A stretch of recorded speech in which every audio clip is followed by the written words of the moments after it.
Hello, everyone. My name is Ivan Visconti. I'm a professor of computer science at the University of Salerno in Italy. I'm mainly a cryptographer. This is what I do in research.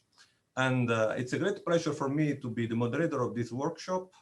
The workshop is about data sharing and privacy, what has changed in the era of COVID, a deep dive into policy dilemmas and new technological solutions. We all know that there is a big change happening now in 2020, mainly because of the pandemic. There is a lot of new research directions, a lot of impact on definitions of what is a medical device or what is personal data. Each country is taking its own interpretation. This has impact on policies, on regulations. And in this workshop, we want to understand more about this. This is a PRIViLEDGE workshop. PRIViLEDGE is a project that received funding from the Horizon 2020 Research and Innovation Program. I am, for University of Salerno, the person in charge of PRIViLEDGE. And in this workshop, I'll be the moderator, and questions are possible through a Q&A feature of Zoom. So keep it in mind, if you have any question for the speakers, use that feature. You can also use the chat, but preferably not for questions. Technically, the workshop is organized by Gartime, and Liz is the technical person in charge. So each time we'll need a feedback to understand if everyone can hear us, if the slides are visible. Liz will maybe speak out and will tell us, will confirm that everything is fine. Right, Liz, do you want to say something? Yes, correct. So dear attendees, if you hear my voice, then we are dealing with some technical issues, and I will be the one addressing them and trying to fix them. Thank you. Okay, let's go briefly through the program. Yeah, this is the opening.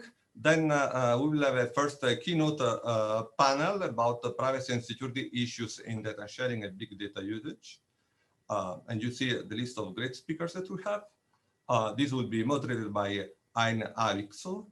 And then after that, there will be a session about EU-funded research projects. So there will be a presentation from PRIViLEDGE and from CUREX, from FENTEC, from CHARIOT. And then last but not least, we will have a very important presentation from Helen Köpman on behalf of the EU Commission.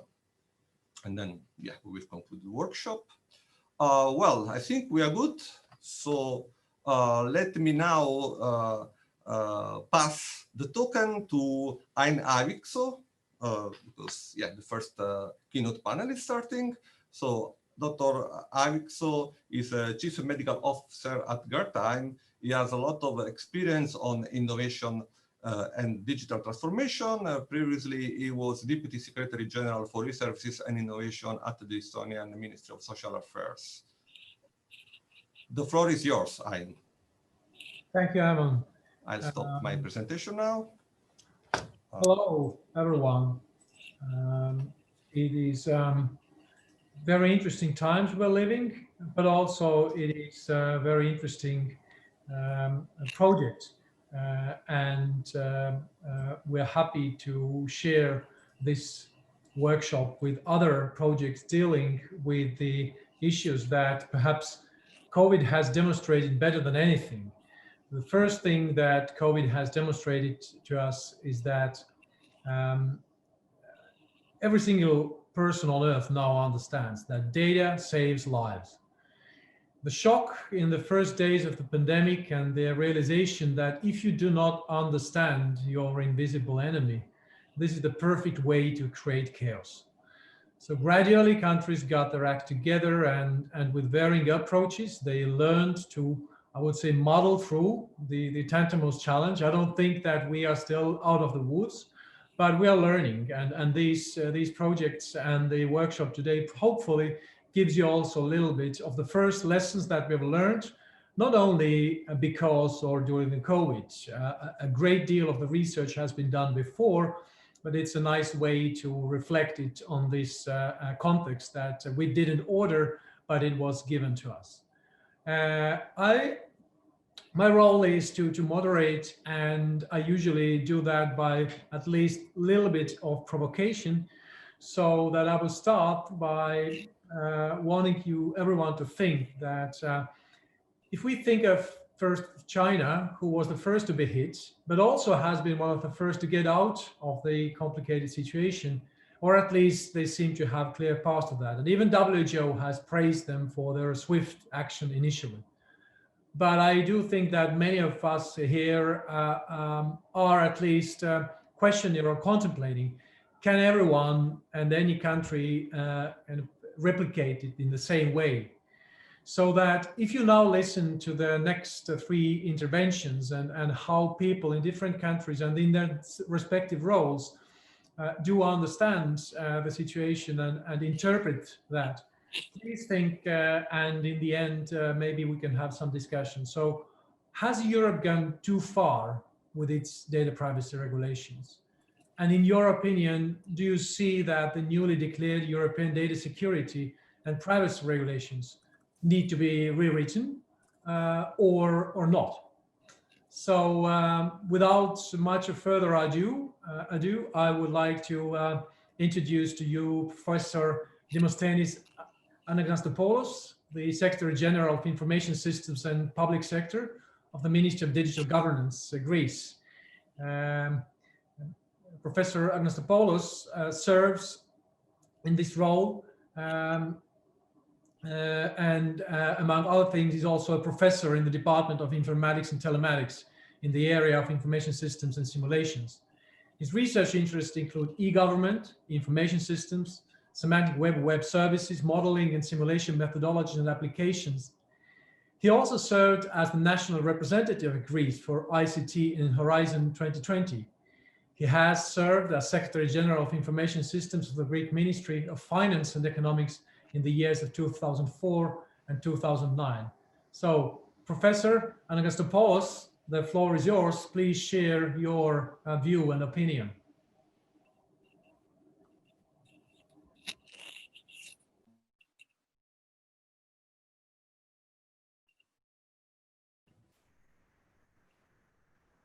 Everything's okay, I think. Okay.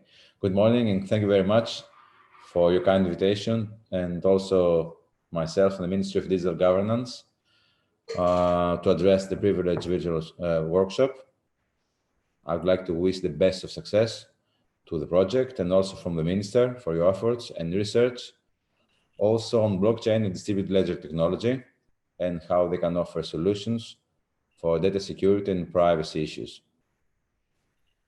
The General Secretariat for Information Systems, in their new role in this new ministry that we have in Greece, is responsible, among others, to organize and interoperate existing information systems. That also includes public registers, ledgers.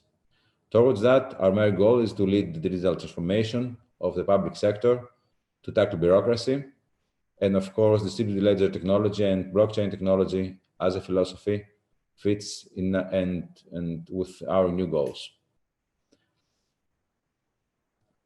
What we are is that we are the hub, the information hub for public administration, where all information systems of the public sector reside, and data about taxation, social insurance, and profiles of citizens are collected.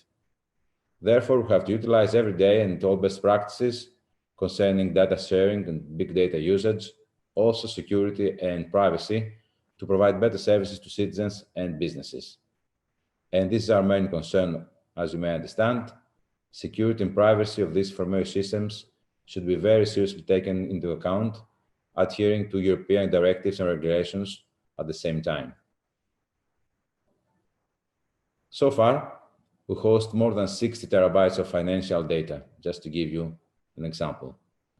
And we use specialized products to ensure security and also to monitor all actions that are performed at the lowest of the database layers, and have an independent security department just to make sure that we follow European security guidelines and best practices. Furthermore, we develop strategies and information systems that promote interoperability across the Greek public sector. Now, concerning COVID, what we have done so far in our secretariat and in the ministry as well, we have launched the new GovGR portal for the Greek government, which so far in 6 months has more than 11 million visits from citizens and offers a whole agenda, a whole spectrum of more than 700 electronic services to citizens. To promote this, we have also implemented a number of services to citizens that gave them the opportunity to stay away and stay at home, not visit government bodies. And that's why we selected a number of more of the most critical applications that citizens needed to perform and enable them to do that remotely. We have more than 1 million new visits to applications that were not present in the past, just to make sure that citizens did not have to visit taxation offices or municipality offices. We also have launched a new environment, which is the live environment for taxation for municipality offices, which is based on Microsoft technology, Microsoft Teams, that gives them the opportunity to arrange for a virtual meeting with public bodies and letting people being served through video conferencing sessions. That is, they make an electronic appointment and then they can, at the appropriate time, connect with an officer, and in this way, an employee of a public body, and in this way, they can identify themselves, they can say what they want, and be served in a number of services electronically, remotely, through video conferencing sessions. That was quite an experiment for us, as we did not have such capabilities in the past, and proved that a number of citizens, both in Greece and abroad, Greek citizens that were abroad, also citizens that did not have the capability due to inherent problems that they have, they could stay at home and be served in the best possible way. Now, concerning interoperability, I have to say that we have tried a lot to promote the electronic exchange of data between public bodies that was not so far evident in the past. We have, I would say, 100% increase in the interoperability calls that we make. We have a central interoperability center in this secretariat that I serve, and more than 7 million interoperability calls within the first semester of 2020. That means that we have, in this way, served as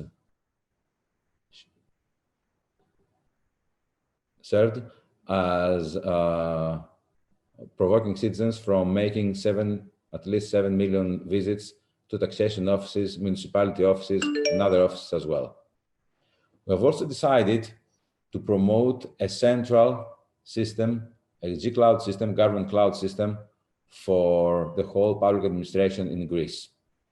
So far, our government cloud is the biggest data center at the moment, that is, in South and Eastern Europe, according to Oracle, at least.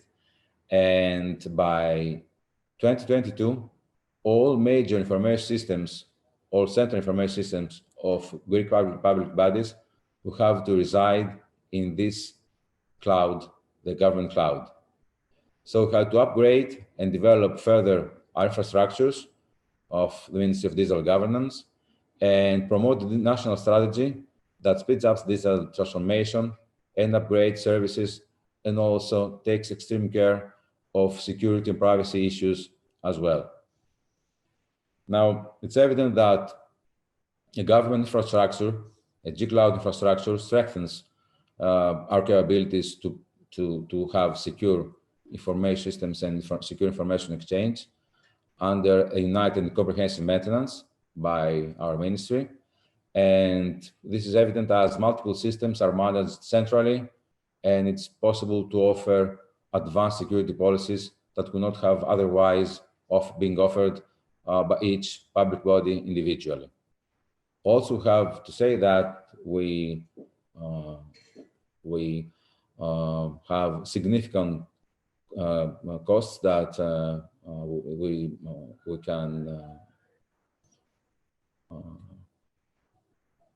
save, as we spend far less for personnel and infrastructure and also operational expenses. But to my point of view, the best of these advantages is that we have a common maintenance and common development of many systems that promote interoperability. Otherwise, this would not have been possible. According to a law that was passed in the Greek government just 2 weeks ago, we have to create 2 more G clouds, two more government clouds, one for health and one for education purposes. This is according to what data privacy imposes, and to make sure that we follow both European regulations and as well Greek regulations in this issue. Now, concerning data centers, I would have also to say that a recent announcement by Microsoft about the development and the construction of 3 big data centers in Greece is also strong evidence of trust in our country and its manpower. Now, concerning interoperability, I would have to say that we have a problem, that is the identification of citizens across the multiple public registries. In Greece, we have to offer composite services to citizens, and to do that, it's unacceptable for a citizen not to receive a service because some of his or her data, such as his first or last name or date of birth, are stored in different way in different information systems. That's why we have to identify each citizen in different information systems. Of course, when the leaps in digital transformation are attempted, such obstacles are more or less expected, and this is due to the past. We had different data entered perhaps in the wrong way, certificates that were manually entered. We had migrations that were not as successful as should be, and of course, changes in citizens' data that were not disclosed to other public bodies. That's why in some cases we have citizens that appear to be married in one registry and not married in the other, or perhaps having different surnames or even gender. That's why in Greece we had so far different identifiers such as taxation number, social security number, ID card, etc. And we plan to, in the very near future, to identify citizens and that will enable us to generate a citizen's personal identification number, which will be unique throughout all information systems. And this will allow us to provide better services from public bodies to citizens. Otherwise, this would not have been possible. Now, there's a law that has passed in these late weeks, which also presents how the new personal identification number will be imposed in Greece. Now, data, and as you may know, correctness, completeness, and quality are the 3 properties of data management that are very important to have, are a major issue for us, and we are committed to improve, according to all best practices, the quality of our data.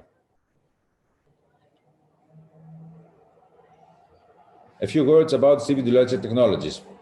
You may very well know that according to the European Science Hub, blockchain technology in e-government may serve as a catalyst to reduce economic costs, time and complexity, and also bureaucracy, corruption, and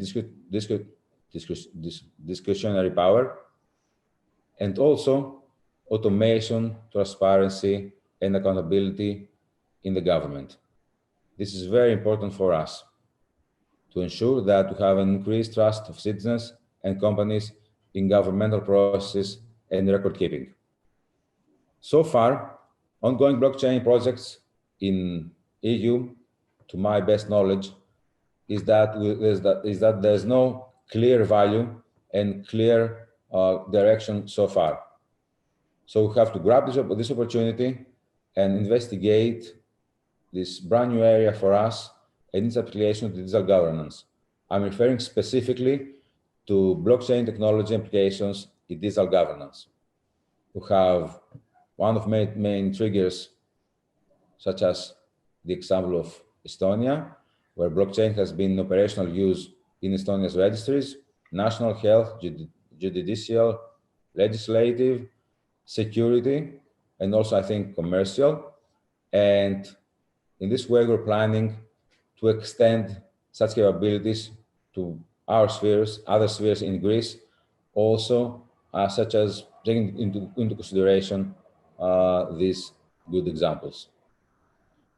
What we have done so far is that we have tried to pay a lot of attention in a number of areas. And these are, first, the traceability of the tobacco products. Second, traceability and integrity of invoicing systems, and identification and administration of public property registries. These are three areas that we investigate the use of distributed ledger technology and blockchain technology. State-of-the-art developments across the EU, of course, show that we have incremental rather than fundamental changes to the operational capacities of governments, and so we have to choose carefully the best areas to experiment, apply this technology. Also, I have to mention that there is a vast need to create the necessary legislation to support the use of distributed ledgers, as there are a lot of incompatibilities between such solutions and existing legal and organizational frameworks, at least in Greece. Hence, we have to find all needed policy actions to both take into account and implement such solutions for the benefit of our citizens and the society, of course, in general. And having said that, thank you again for your kind attention and your kind invitation, and I wish you the best of success, both as an academic and also Secretary General of our Ministry of Digital Governance. Thank you. Thank you, Secretary General, Professor Anagnostopoulos. Quite impressive advancements, and we heard already. Let's later on see whether the introduction of unique idea is something that COVID helped to expedite, or does it have any connection. But I would like now to give the floor to Mr. Paul-Olivier, founder of Personal Data.io and the board member of MyData Global. Personal.io is a non-profit focused on making data rights individually actionable and collectively useful. Mr. Dehaye has contributed to the uncovering of the Cambridge Analytica scandal. So he is on the board of directors of MyData Global and also co-founder of MyData Geneva. So Paul, please, the floor is yours. I hope you can get everyone excited and inspired. Well, thank you. I will try to get everyone excited by being slightly provocative on the topic of COVID and the digital response so far to the COVID crisis.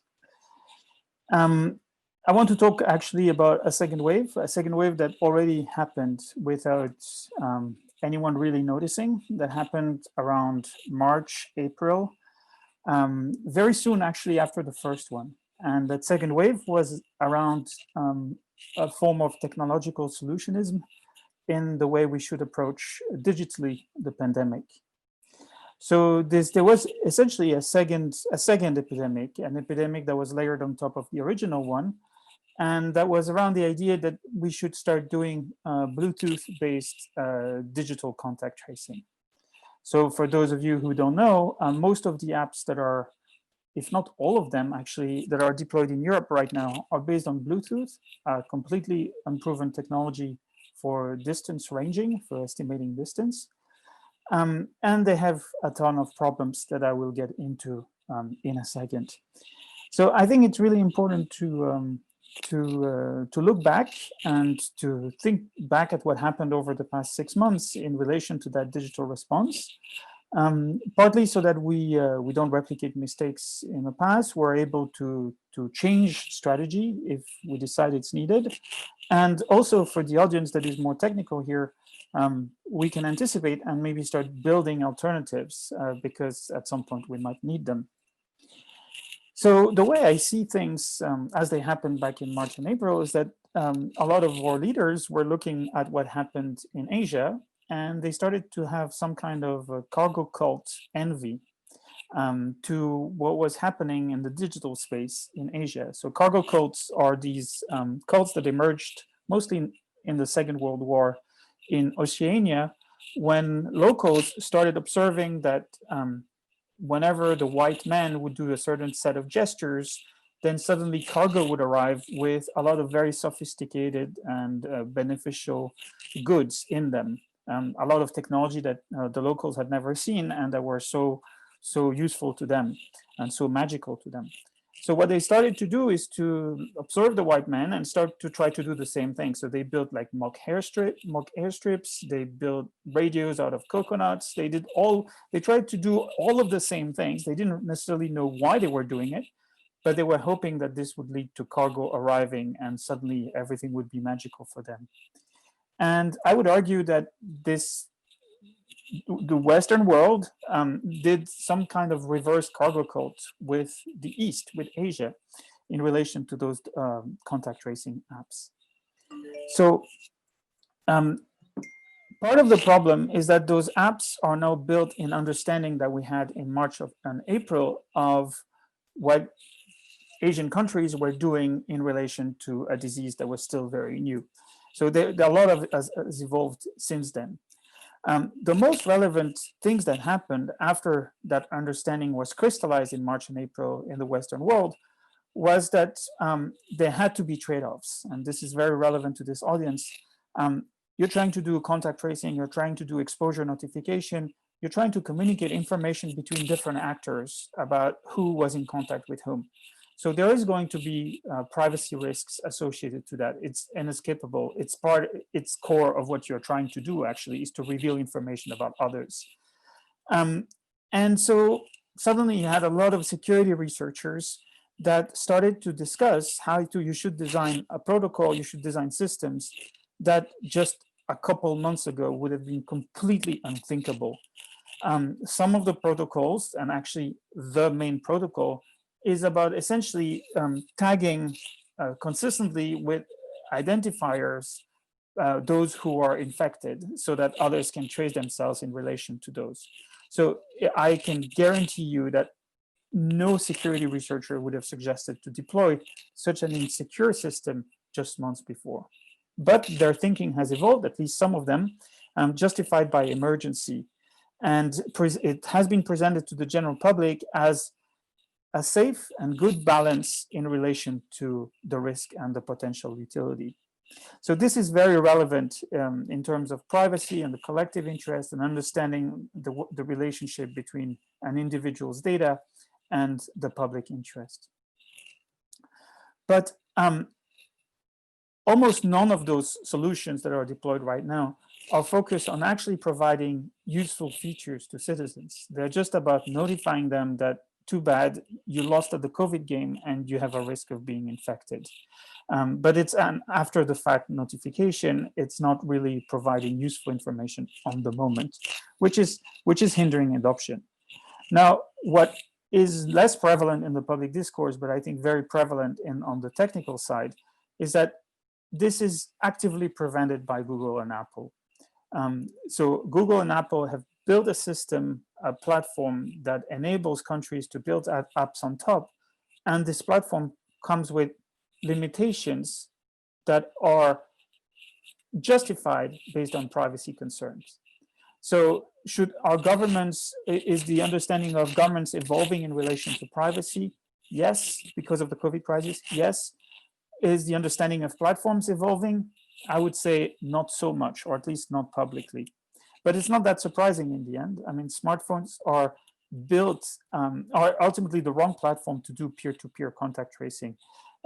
In a sense, or at least platforms when they are smartphones when they are captured by business interest, because they are derived from an individualistic or capitalistic view of this tool, which is ultimately one of the most individual-centric tool you can ever imagine that has ever been built. So I mentioned that the scientific understanding of the epidemic was evolving. This is really important. This is really important in designing new responses independently of smartphones and applications. It's very important to understand strategies that should be deployed, but also in constructing solutions. So I'll try to explain it very quickly here. One of the defining features of SARS-CoV is its over-dispersion. It's the fact that if you look on average at the number of secondary cases that an index case will infect, yes, on average, without other interventions, you are around 2.5. That's the average. But the over-dispersion is very large. What does that mean? That means that there is actually a high variability around this average of 2.5. So a lot of people actually infect 0 secondary cases. Around 80% of the index cases, the primary cases, infect no one. So another way to explain this, or to draw a consequence of this, is that the best predictor of risk is not anchored in an individual, but it's actually anchored in an exposure event, and particularly in the source of the events. If you know that 2 exposure events are tied to the same source, then the outcome, whether that person is infected or not, is highly dependent. It will be correlated if it's the same source. And so that changes your whole perspective, because the core element becomes not just about an individual, but about a pair of individuals that were in contact with each other. And that means the systems are much more complicated to design, potentially, if you don't think about it the right way. But at the same time, one can adopt strategies that adapt to this situation. And one can start asking, okay, well, fine, but I'm trying to fight an epidemic, and I'm trying to find those exposure events where suddenly there is a lot of dispersion. I might not find all of them, but I should certainly try to find those that occur for many people at once. And that changes the type of tracing that you will start to do. Instead of doing prospective tracing, like most countries are currently doing, where you're trying to find, if you have your index case, you're trying to find other people that this index case might have infected. It means that you should go actually up the chain, trying to find where that infected person has been infected. Because you know that if you do that, then you are likely to find a lot more infected people much more quickly and more easily. And that explains a shift that is happening now in solutions, a shift towards QR codes and venue-based tracing of infections. Switzerland, which was one of the countries that has been pushing for Swiss COVID and the Google Apple exposure notification framework, is itself changing canton per canton its strategy towards QR code tracing. In a sense, from a technological standpoint or a privacy standpoint, things are simpler because they become individual again. They become less social now because you can start tracing the individual. You can build tools that help tracing the individual in relation to places or events rather than tracing them in relation to each other, which from a privacy standpoint would be very complex. So in a sense, it becomes simpler because the risk is attached to a place rather than an encounter or someone else. So to summarize the main changes that I see that COVID has brought in the discussion around privacy and public interest, now the issue of personal data is clearly understood as being in the public interest.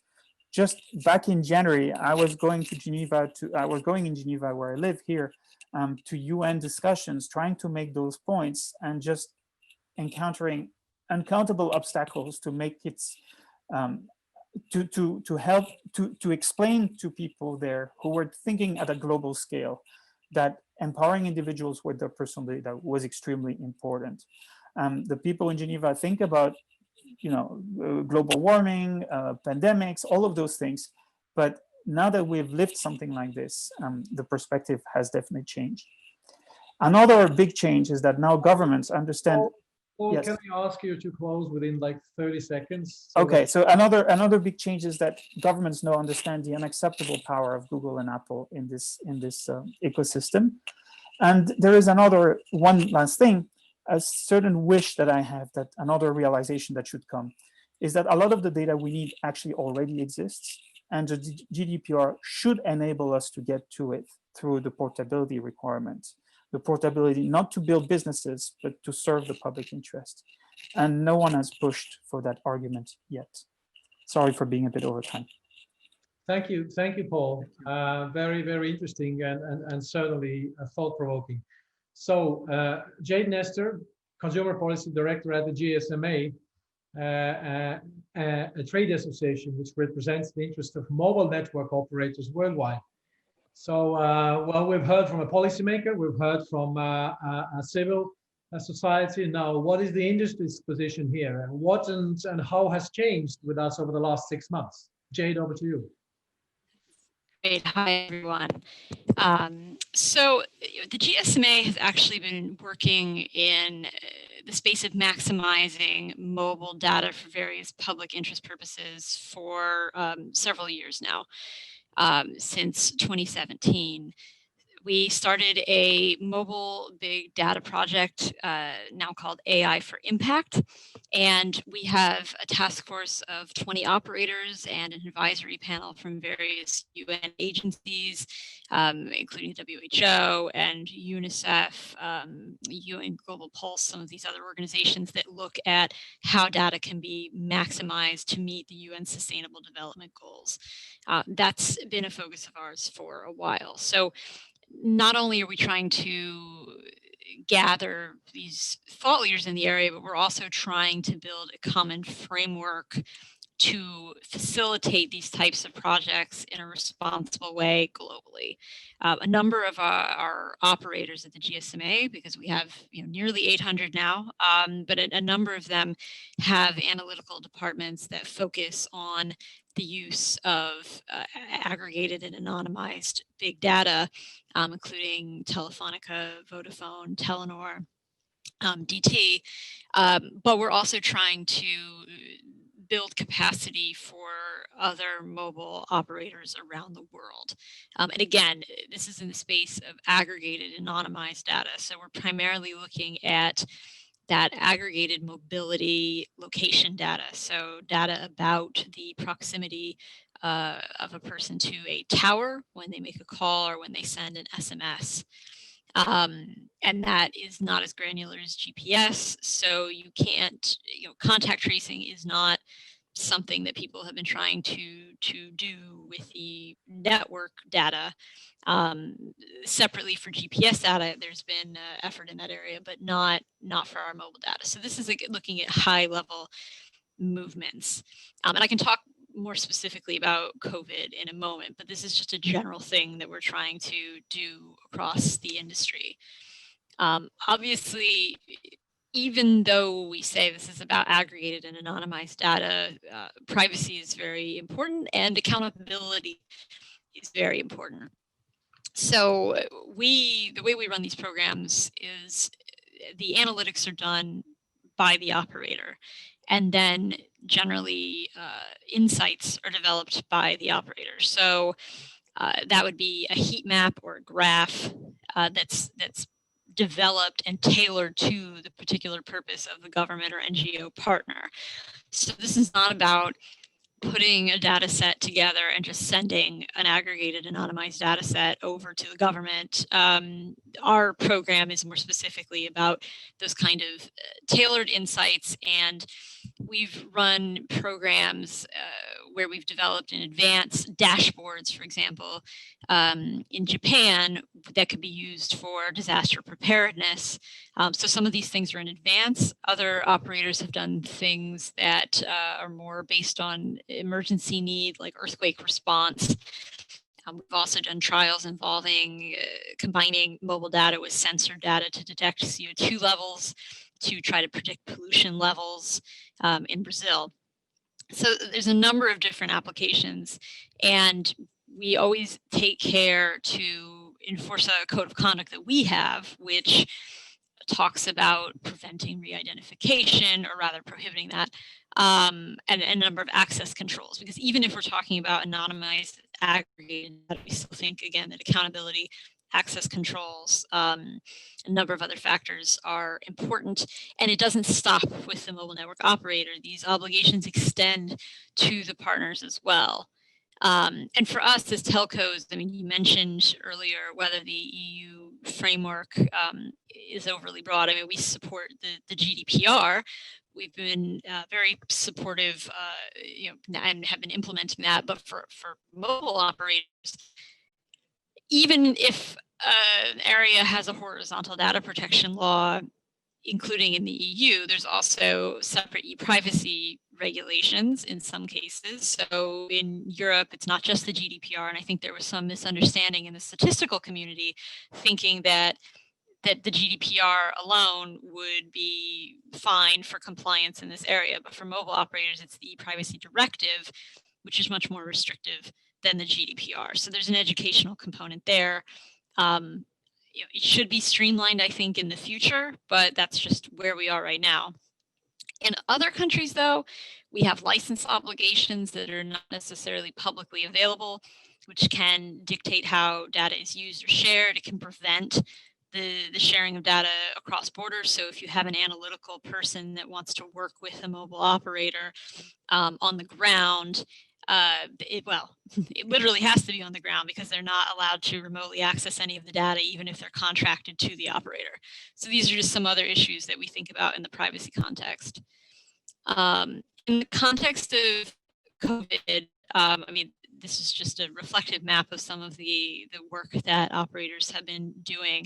There have been engagements all around the world. I think one of the more interesting things for this group could be the recent effort where 14 mobile operators worked with the Joint Research Center of the European Commission to develop 3 different studies using mobile data. And one of the high-level findings was that mobility alone can explain the initial spread of the virus in Italy, France, and Spain. And there were a number of other findings, and that effort continues to be ongoing. And again, this is focusing on the aggregated and anonymized data sets. So this is something that has been very valuable. In Norway, for example, Telenor was able to start looking at mobility before the first case actually hit Norway, so that they could predict how many emergency room beds that they would need eventually. So these things have proven helpful in specific contexts, usually at the national level, but the JRC effort was looking more at a regional level. In terms of privacy and COVID, we, as I said, had privacy requirements for our general AI for Impact program. But we wanted to do something that was more industry-wide, but also more applicable to everyone who's thinking of innovation in this space. And as Paul-Olivier mentioned, there was a lot of discussion in this space. So we have these GSMA COVID-19 privacy guidelines, where we talk about how any use of mobile data has to be trustworthy, it has to be lawful, it has to be transparent, and it has to be time-bound. So these can't be, even for anonymized aggregated data, this shouldn't be an unlimited supply of data that just goes on perpetually. Any requests for any identifiable data, there have been some cases in the media that we've heard about where identifiable data has been requested. Again, it's not great for contact tracing, so that hasn't happened as often. But that, for us, just falls into our normal government access policy. The GSMA always says that needs to be necessary, proportionate, lawful. So, ideally, minimization should apply. And if you don't need identifiable data, then we should work with the operator to get a more acceptable data set. So I think people who are interested in this area can take a look at the guidelines, and also at our GSMA AI for Impact resources. We also have a new capacity building course, which is about mobile big data analytics. So processing the data for these types of projects on the technical side, and then also some of the policy and regulatory considerations, and also sustainability. And that course is for governments, because we've noticed one of the biggest obstacles is actually government capacity in some markets to know how they can use this data effectively. So we've been working with governments to help them with their understanding. And I think that is it for me. Thank you. Thank you, Jade. I will hand over now immediately to you, Ivan. We certainly heard that COVID is a topic that makes everyone passionate. A lot of things have happened, but we would now hear other at the research community. Ivan, over to you. All right. So let's start with the next session. The title of the session is New Innovations, Cutting Edge Insights on Privacy and Data Sharing from EU-Funded Research. Let me remind all the attendees that you can use the Q&A feature in Zoom to ask questions. So we will be happy, the speakers will be happy to answer. If there is time, they will answer online, or if there is not enough time, they can also write an answer. So it's useful anyway. The first speaker of the session is ToonSegers. Toon, you can start sharing your screen. The title of the presentation of Toon is Privacy Advances in DLT by Privileged Partners. So we have basically every presentation is for a different EU-funded project. The first one is Privilege. And the Toon is currently affiliated with the University of Eindhoven.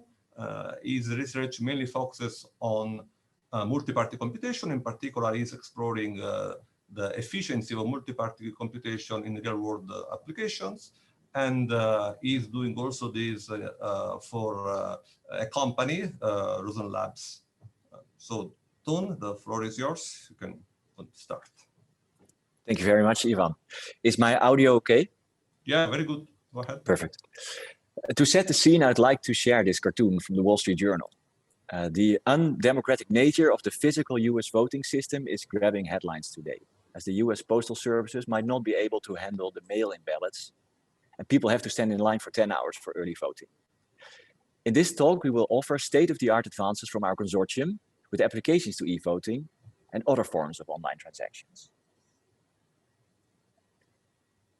Recent results by just a second, I'm not sure everyone can see the sharing of the screen. Liz, oh, my apologies.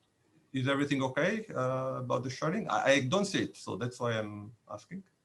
No, we cannot see. Yeah, nobody can see it. So, okay, so there is a problem. Good. Sorry, this was my bad. Yeah. No problem. Thank you. Go ahead. Yeah, so this was the cartoon I was referring to from the Wall Street Journal. My apologies. Recent results by privileged partners have led to significant privacy improvements in transaction, computation, and storage techniques for DLTs. Privacy in distributed ledger technologies comes in several forms. Transactions can be public or private. The input to a smart contract computation can be public or private, and storage of data can be public or private as well. This is not an exhaustive list, but it covers a lot of the functionalities of DLT. We will highlight some of these results by our partners to introduce you to the broad progress in this field. The first result we will highlight is Ouroboros Crypsinus, a privacy-preserving proof-of-stake-based ledger by the University of Edinburgh and others. Proof-of-stake protocols are touted as the next important advance in real-world distributed ledger systems, particularly because it resolves the energy consumption issue of proof-of-work-based systems like Bitcoin. And typically, the transaction ledger is a public resource, and information about the way transactions operate can be leaked to an adversary. The work of Crypsinus ensures that the proof-of-stake leadership election can run with a provably secure, privacy-preserving transaction scheme. The result of this team is as follows. Bitcoin at its inception did not have a formal proof of its security. And the beauty of this design is that it does. It is so-called universally composable. It's an academic term, but it's a formal definition of a security model. It's also forward secure. It ensures that privacy is preserved independently of any other protocols running concurrently, say on top of this implementation, and it's resilient even under active corruption. So it's a big result that really enables and advances privacy in ledgers. We will shift our focus now to smart contracts. Smart contracts are a popular function of blockchains that executes application logic triggered by a transaction, i.e., it enables deeper interaction between users of the blockchain. A recent result by Tartu focuses on blockchains that enable privacy-preserving smart contracts. One particular example of such a system is the Hawk system, which also uses a formally secure concept called a ZK snark to provide anonymous interaction and payments. So what is a ZK snark, you may wonder? This is a concept that is trending within and outside blockchain and academic circles and stands for zero knowledge, succinct, non-interactive argument of knowledge. That's a mouthful. But informally speaking, it enables someone to prove he or she knows the answer to a question without having to reveal that answer. We will not go into the details, but recent developments of these snarks are what have accelerated privacy advances in distributed ledger technologies.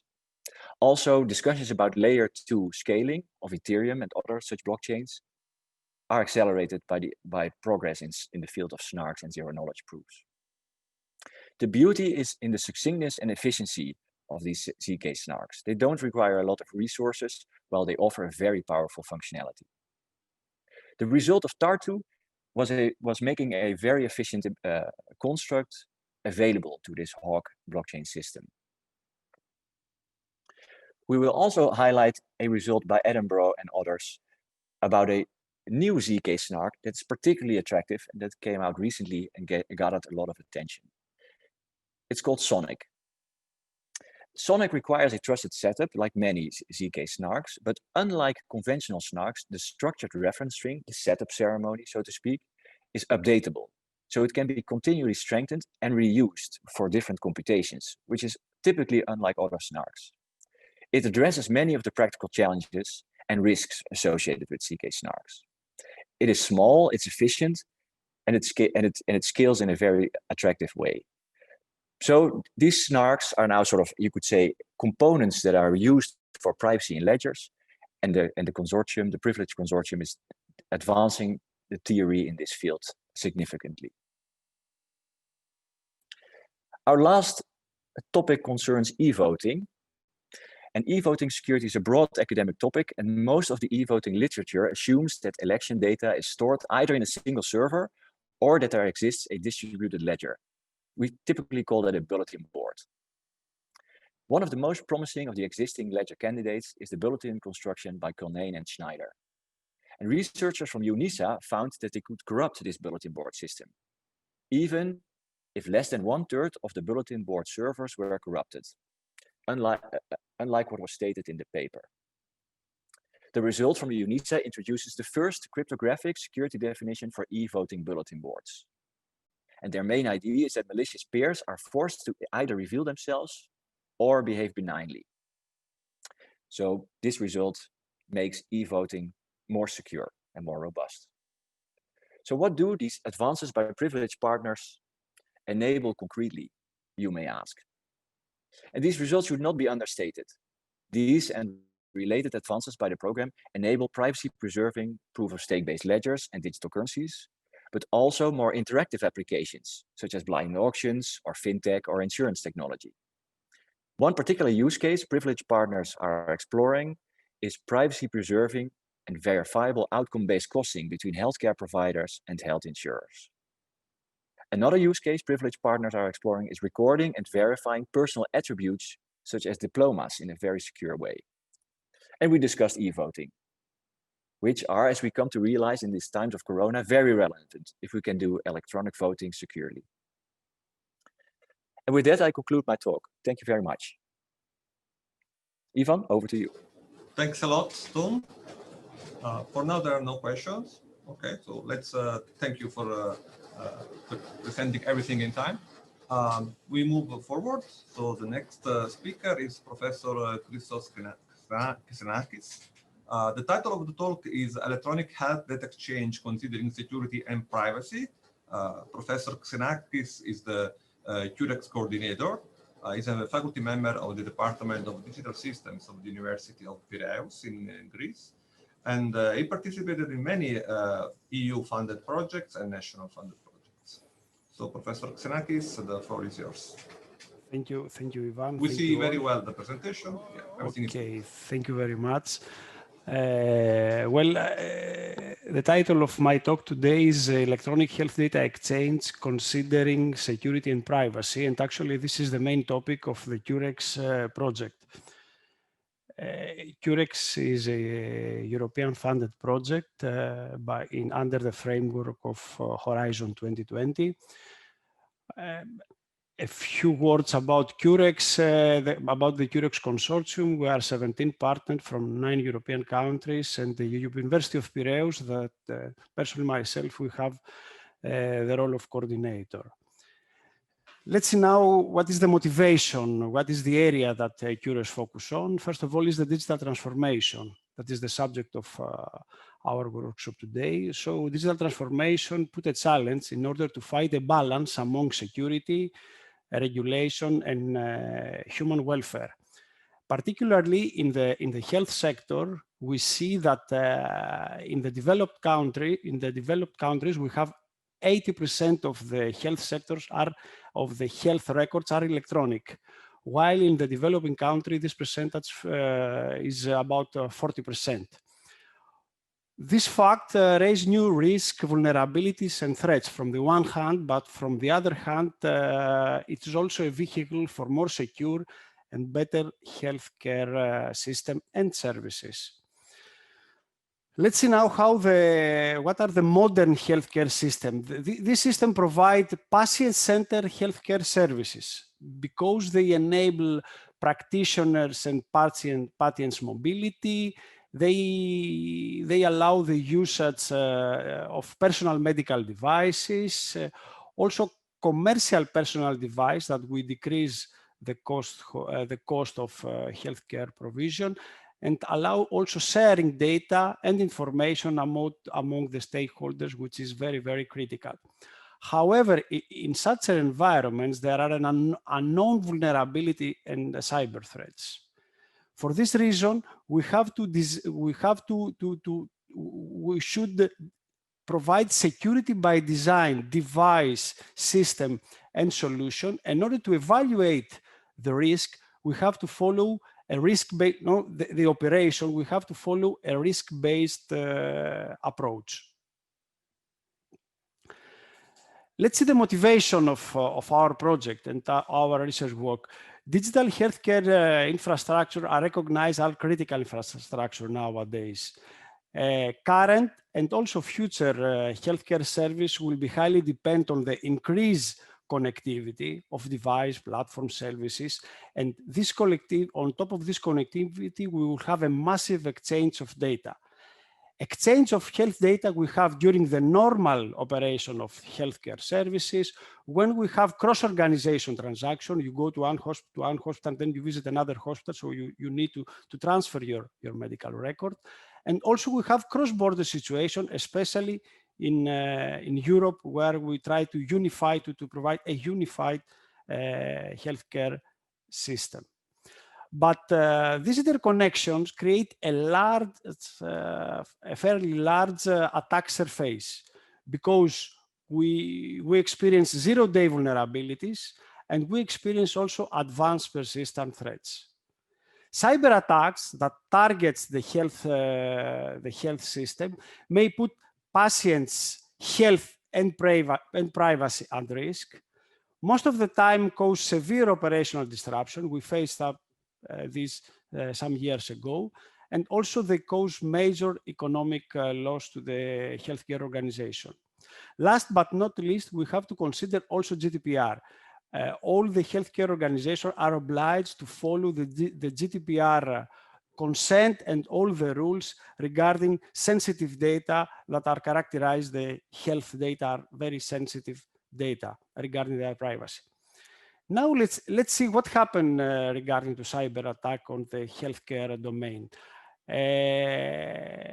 Considering the the most important domains in our society, we see that in the health domain, we have the highest cost associated with data breach. Please consider that the financial sector is the second below the health sector. So from economic point of view, it's very important, the cyber attacks. Also, we have the highest cost per record lost or stolen. Again, it's far the first over the financial sector, again, which is the second sector. Also, in the health sector, it takes the most time in order to identify a cyber attack. And if we identify a cyber attack, then to counteract the cyber attack. So it is the sector that takes us more time to identify cyber attack and then to recover from a cyber attack. Last, another issue that it's very important to mention is that currently all of us, we think that, okay, the most important issue, the most important challenge that the health sector tries to face is the COVID pandemic. But in parallel with COVID, the healthcare system across all over the world have to face large campaigns of cyber attacks. So together with the pandemic, they face a wide scale of cyber attacks all over the world. So this is also a challenge for our health systems. So this is well recognized by the INISIA, by the Agency about Security and Privacy. And the motto for this year is try to reinforcing the security level of the healthcare infrastructure.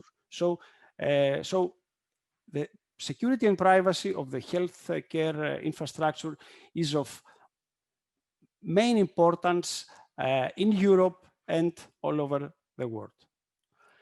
Let's see now what are the requirements of the major player in the health sector domain. First of all, we have the medical personnel. The medical personnel, they want to have a lot of data and accurate data in order to do their work, to provide treatments to their patients.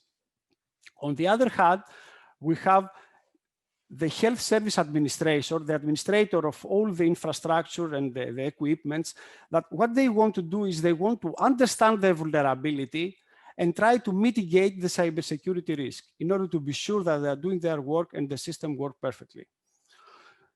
Next to them, we have the healthcare organization officer that what they care most is to be compliant with the GDPR, because if they are not, they will have to pay fines.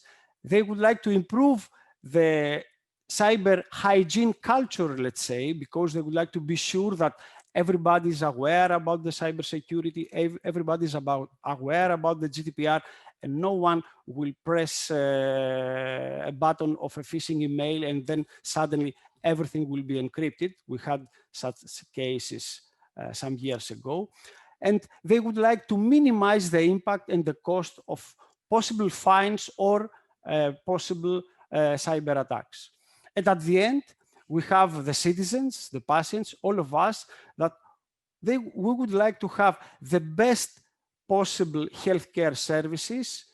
And another aspect, they would like to control our data, considering our privacy. We don't like to be target of misuse of our personal data. So let's see what CUREX provides. CUREX provides an architecture and also a tool set but with this tool set, we are focused on enhancing the security and privacy in the health sector. First of all, we have the asset discovery tool and the vulnerability discovery management. So by this tool, we would like to identify all the possible software and hardware asset in a healthcare organization and evaluate the level of vulnerability and identify the possible vulnerabilities. Then, having known this, we try to analyze all possible threats. We'll try to transform, let's say, the vulnerability into possible threats. And here we can identify threats that are already known, or we'll try to analyze also unknown threats by using advanced machine learning, not to see if something happens that we're not aware of this right now. The third tool is cybersecurity assessment tool and optimal safeguards tool also, that we do a risk analysis and then we try to see, okay, what security solution we have in order to apply them and minimize the risk. And we do this in an optimal way, considering the efficiency and the cost also of each solution. In parallel, we have the privacy assessment tool that analyzes the possible privacy leakage, and considering the GDPR, we see if we process the data considering a privacy preserving approach. And again, we take measures like, for example, pseudo-anonymization or anonymization techniques in order to protect the patients and their sensitive data. In order to control and to interact the system with the end user, we're going to develop an application and mobile application where both professionals, doctor, the medical personnel, and the patients can connect it to the system, and the doctors and professionals ask for data. For example, they may ask for my health record if I went to the hospital, and I will be aware that a specific doctor wants my data, and I will approve or not this consumption, this data transfer. Everything from the vulnerabilities up to the data consumption are written in a private blockchain. And the reason that we do this is to have transparency and establish trust, and also to have auditability. If something happens, we want to make sure that one doctor has a reason to ask my data, and this didn't happen without any reason. Last but not least, based on the holistic approach of cybersecurity in the health sector, we provide a cyber hygiene, let's say, best practices that we're going to publish to the audience and the health sectors. Then this cyber hygiene will include procedures and best practices in order to keep our system and our infrastructure safe or more secure, and behave in a way that is compliant with the GDPR and with data consent, and to consider the privacy and security of the personal data of the patient.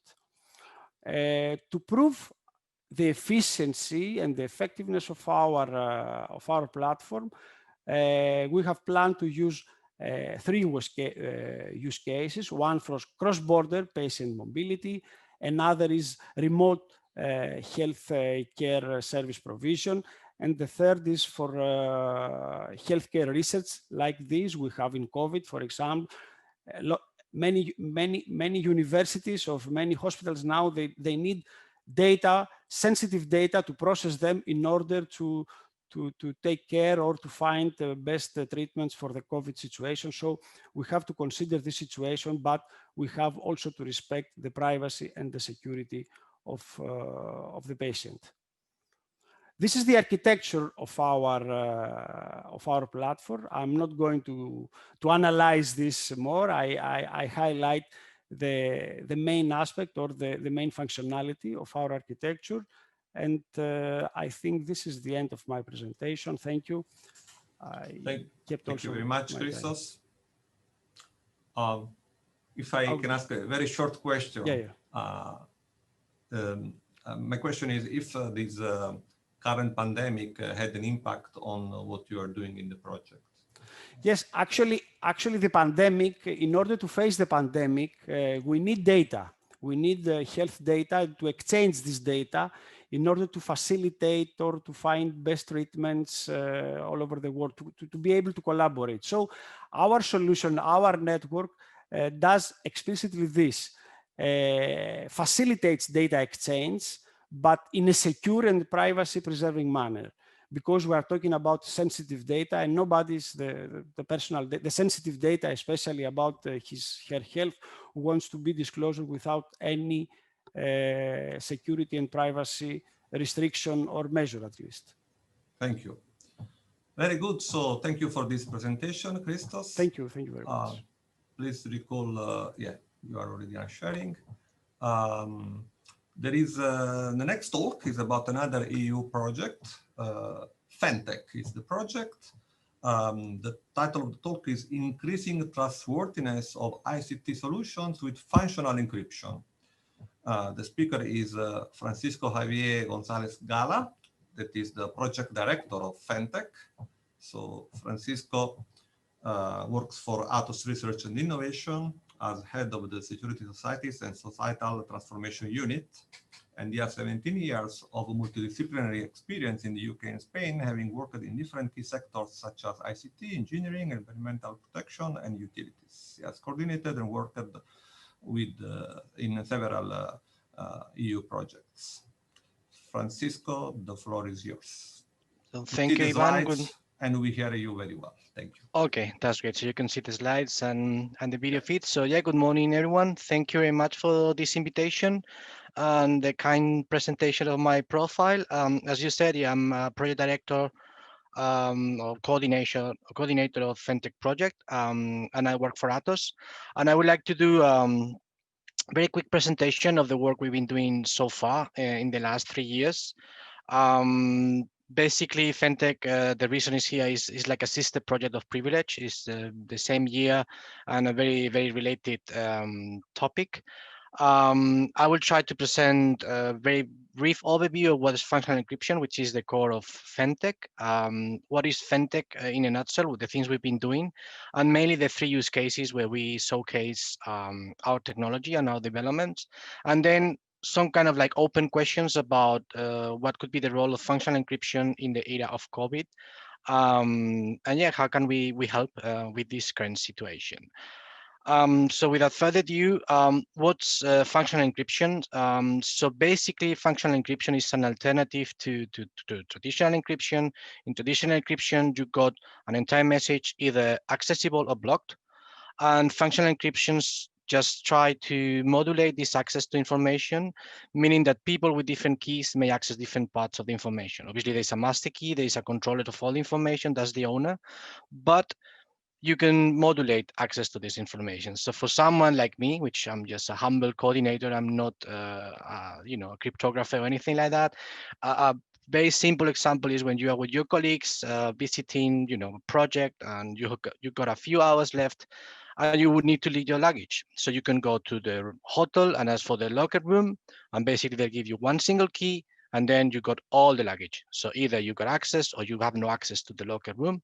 On the other hand, you can go to one of these modern, train stations and airports, and then you got all these compartments when you can leave your luggage and you can only access your luggage. So in a very simple way, that's rough image of what functional encryption could be. More down to earth or more applied examples. So for example, you could be handling 2 email conversation or just an email conversation. Everything is encrypted. So you cannot access the information unless you got the key. But with functional encryption, you will be able to apply some filtering without decrypting the information. The same, for example, for economic transactions, financial transactions. You may maintain your privacy, but there could be some, kind of high authority in this kind of, this picture of the investigator, that they should be able to access your data because there are suspicions of fraud, for example. But do they really need to see all your transactions? No, maybe they can apply some queries over encrypted data, and in this case with some policies and some conditions, just see the movements that are under investigation. Same nowadays, HR, all the privacy issues, lots of people send information. Let's say you send your CV to a company, but there are some information that does not need to be disclosed unless you are, really opting for this position. So with functional encryption, you could just basically filter a lot of CVs that are not apt for this position, and you don't need to see anything else. So basically, that's the mission of FENTEC. We want to work, develop functional encryption. Functional encryption is not new, but definitely is something that needs development.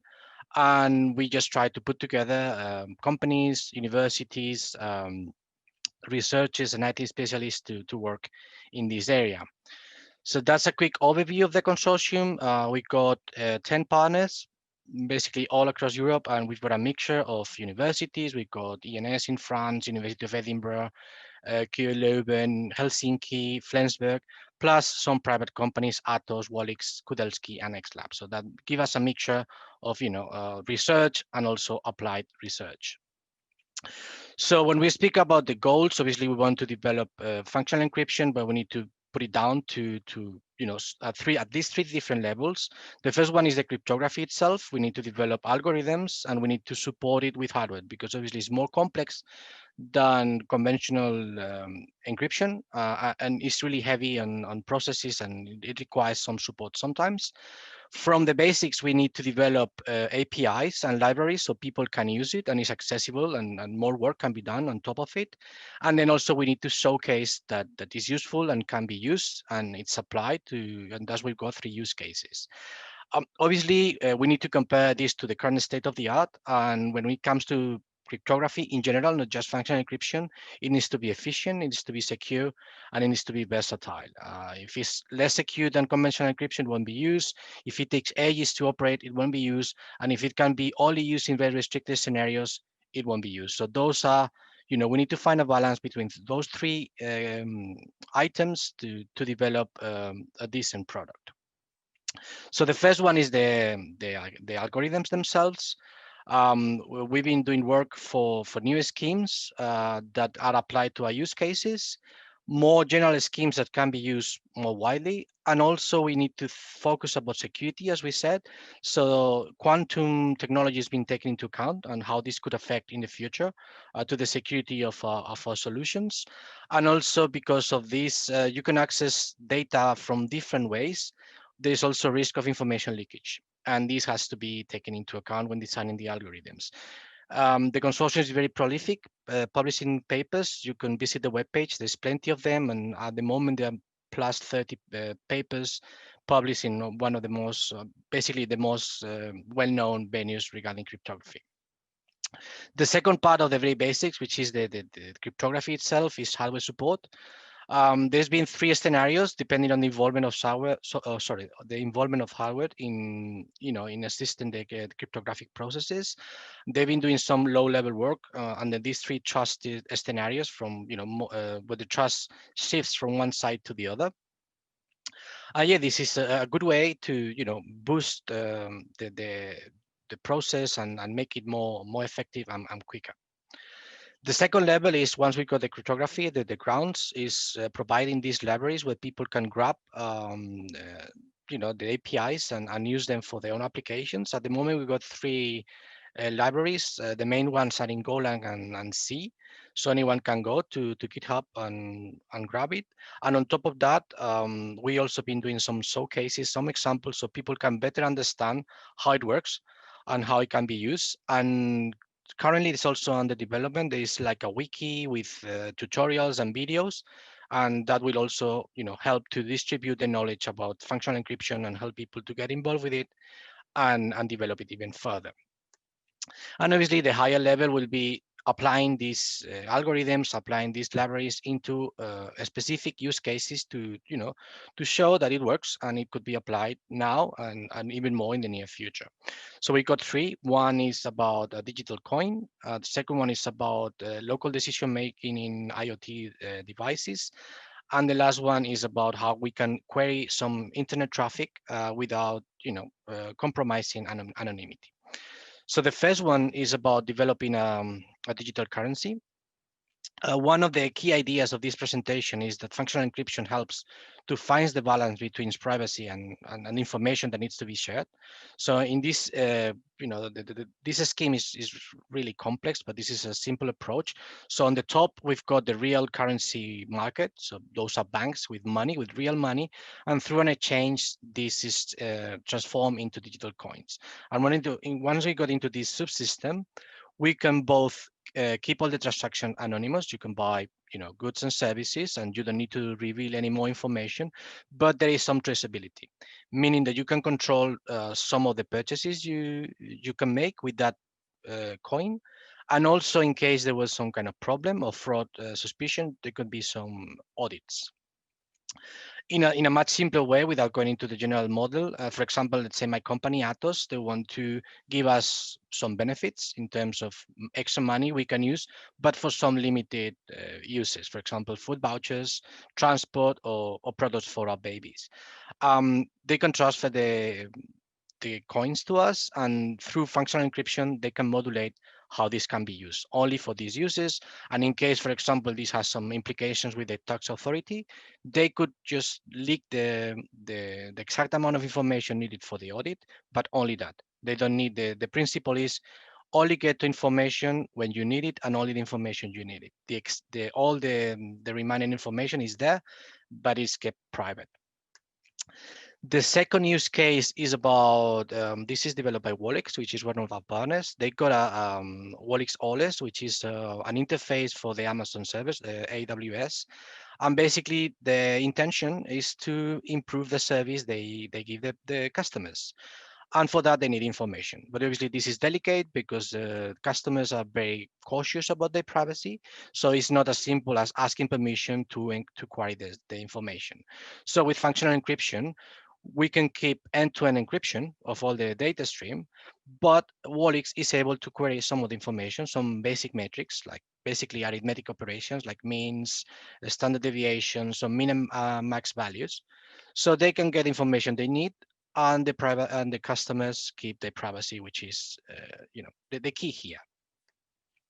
And for the third and last use case, this is quite interesting. We've got Kudelski. They are experts in security, and they've got a big market on cameras. And they want to keep end-to-end encryption of all the data stream. But what if we were able to make some decisions locally in the local gateway, and depending on the decision, we will be able to send information to the backend, or just ignore it and just keep working. So basically, what we have here is the video stream is encrypted, and we need to detect motion.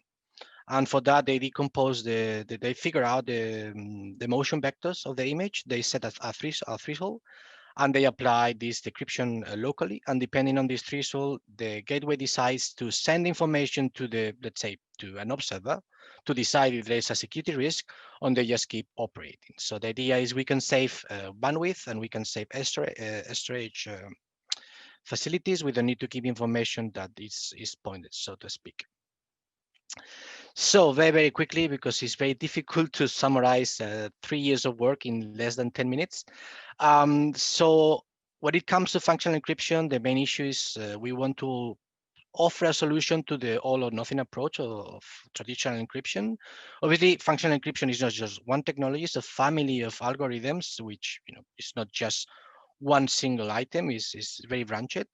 It's emerging, it's not new, it's been for over 10 years as far as I'm concerned, but it's catching up. It needs some work.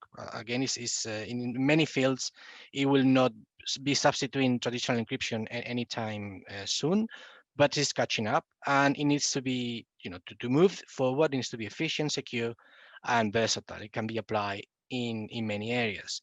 So one of the key points I wanted to make here is functional encryption really is able to help with this conflict between anonymity and traceability. I think there was, I think the second presentation from Paul, I think it was very clear that we need to find a balance between the protecting our interests, protecting our private information, but we need information in something like today, the COVID area. So I wanted to finalize this presentation with some kind of open questions. For example, there was back in the days some discussions about preparing a COVID passport, meaning that if you've been already infected and you've been cured, you are not contagious anymore. So you could have this passport that could help you to, I don't know, to get some some work or some activities. But obviously, there are some serious privacy issues there. It was also mentioned the way it was tackled in Asia with people with these QR codes, just checking in everywhere they move.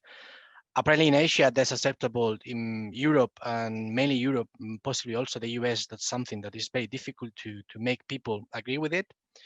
And also a little bit like related to our use cases, obviously after this pandemic, there is also going to be a huge hit on the economy. So maybe with some kind of systems with digital coins, we could help people at the same time prevent fraud and make sure that all these efforts to help the economy are used correctly. Maybe if we got some time later for the wrap up, maybe we can come back to some of these questions because I'm already about to make 15 minutes. That is my limit. So that's all I wanted to say. I invite everyone to visit the project website. Also, if you're a developer and you're interested in functional encryption, please visit the GitHub. You got plenty of resources there. Yes, thank you very much for your attention, and any questions, I'm open to it. Thank you. Thank you very much, Francisco. There is a question in general for all panelists in the Q&A section of Zoom. The question is about informed consent. It's from Celia Elunur.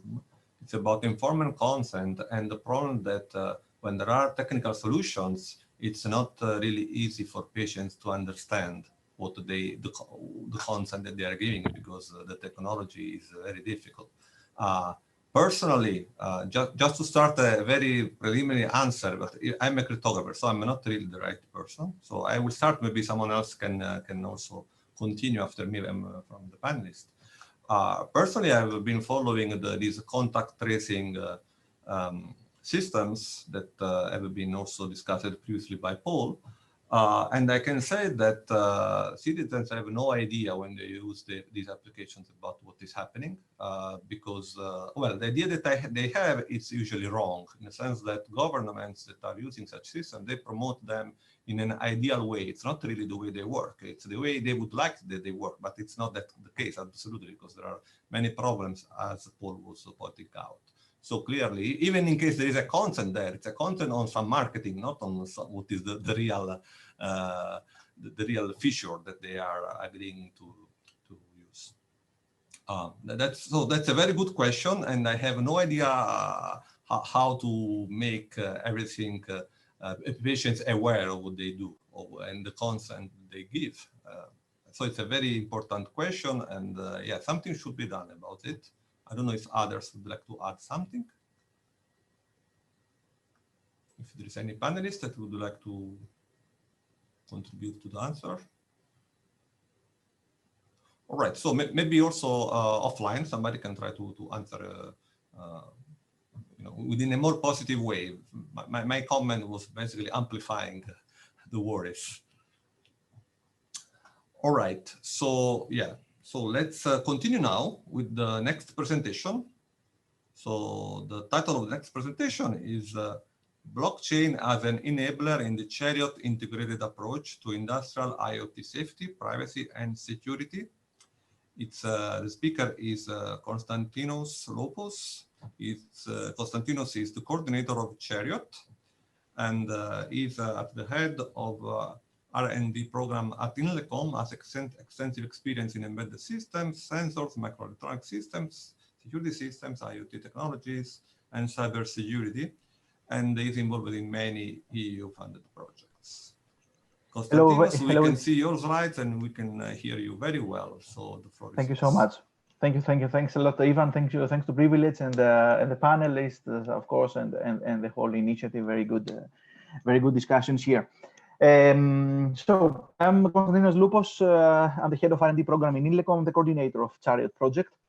INLECOM is basically an SME with offices in Athens, Brussels, London, and Ireland recently. We are expertising in various technologies, including blockchain. So this is how the interest has come to this workshop. And we have a lot of competencies in Horizon funded projects. So a lot of research projects running from our side. We are participating right now in 24 projects. Some of them we coordinate, so there is also, you know, a consulting approach to this initiative. So today I will present to you a quick overview of CHARIOT, what it is about, so that we are in the same page, and also I will try to focus on the blockchain and how we use it. Of course, I will also mention the COVID-19 situation and how the IoT that CHARIOT is about is involved there, and what are the risks and challenges. Sorry, Konstantinos, yes, please sure. switch on your camera. Yes, I was having some issues before with my camera. That's why I'm not sharing my camera, but okay, that's. I don't know if you can see me well right now. I think you can see me also. Thank you. Okay, so CHARIOT is about industrial IoT needs. With IoT, we can think about the increasing billions of IoT devices connected worldwide, and the spending of these IoT devices is expected to reach around 2 trillion in 2017, but even more right now in the next stages. So growth in connected devices is anticipated as hugely accelerating in the next year, and this is a point I think we should start worrying a bit more about the security of these IoT devices worldwide, and you know, in different perspectives, in different applications, etc.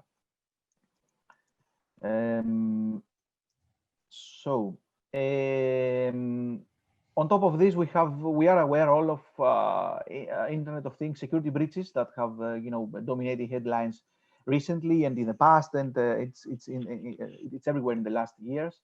No need to reference to WikiLeaks or you know, even the Trump's advisors, you know, risks and challenges regarding the IoT security and this side of the story. As we said, together with the rise of the IoT systems, we are expecting a huge increase in the IoT breaches this year, which is you know, it's common sense to have it in mind. There are, of course, huge pressure from the governments, at the local regulations, at national regulations, etc., to assert the IoT manufacturers and customers to understand what's the situation. This links us also to the previous health situation, because, you know, as this is correctly said, that many users of devices, including IoT devices, are not aware of what kind of data are shared in a network, or what's the risk, or what do they risk, what do they lose if there is a security breach.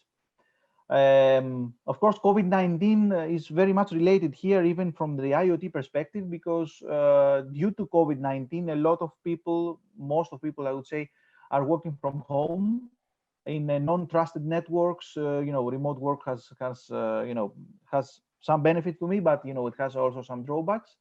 Security drawbacks are one of them, because you cannot control really the network where people are connecting to their jobs, to their work environments from. Okay, there are some, of course, solutions for this, but you know, in general, people are, you know, just connecting to work and you know, accessing emails, data, etc. Not really controlled. So this is where CHARIOT comes into the game. That's the concept behind and what has led to the idea of CHARIOT, which is a recent innovation project. It started almost 3 years ago. It's finishing at the end of this year. And it was funded under the IoT 3 of 2017 call on RNI IoT integration and platforms. So as I said, the focus of CHARIOT is industrial IoT systems, and you'll see in my next slide what we mean by industrial. In this here, we include systems whose failure, malfunction, or not intended purpose can harm people, can harm properties, can harm data, can harm the environment, or even result to injuries or death due to this malfunctioning. And they comprise of hardware, software, infrastructure, networks, devices, whatever you can think of, interacting in a network of people or in an environment or in some infrastructures. The security of this data, objects, network, infrastructure, whatever it is, including systems and people in IoT, has to be the focus point here, including research that is seriously advancing right now these days, not only through research projects but also through commercial security solutions. But still, we are not at a position that we can say that we are 100% secure. CHARIOT has recognized these objectives and has focused not on this compromise of IoT systems and this alteration of their intended operation, their initial operation, what these systems were designed to do. The use cases in CHARIOT are three. We have with us three partners that are the end users for us. The first one is the IBM Smart Buildings. That's the Campus Ireland of IBM.